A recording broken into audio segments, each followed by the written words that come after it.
ગુજરાતના અગ્રીમ અખબારોમાં આપની કોઈ પણ પ્રકારની જાહેરાત આપવા માટે સંપર્ક કરો. જાહેરાત વ્યાજબી ભાવે પ્રસિદ્ધ કરી આપવામાં આવશે. એસટી બસ જંબુસરના ચાંદપીર દરગાહ પાસેની ખુલ્લા વરસાદી કાચમાં ખાબકતા બસમાં ચાલક સહિત 30થી વધુને ઇજાઓ થવા પામી હતી.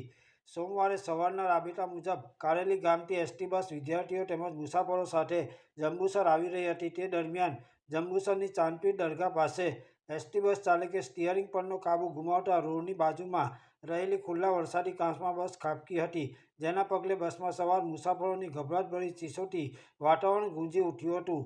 તો આસપાસના લોકો પણ ઘટના સ્થળે દોડી આવ્યા હતા. અકસ્માતમાં ચાલક અને વિદ્યાર્થીઓ સહિત 30થી વધુને નાની મોટી ઇજાઓ થવા પામી હતી. તમામ ઇજાગ્રસ્તોને સારવાર માટે જંબુસર સબ ડિસ્ટ્રિક્ટ હોસ્પિટલ ખાતે લાવવામાં આવ્યા હતા. સદર બનાવની જાણ જંબુસર પોલીસને થતાં જંબુસર પોલીસ ઇન્સ્પેક્ટર એવી Panmiya Jambusar sub district hospital ખાતે દોડી આવ્યા હતા. અકસ્માત સંદર્ભે કાયદેસરની કાર્યવાહીની કવાયત હાથ ધરી હતી.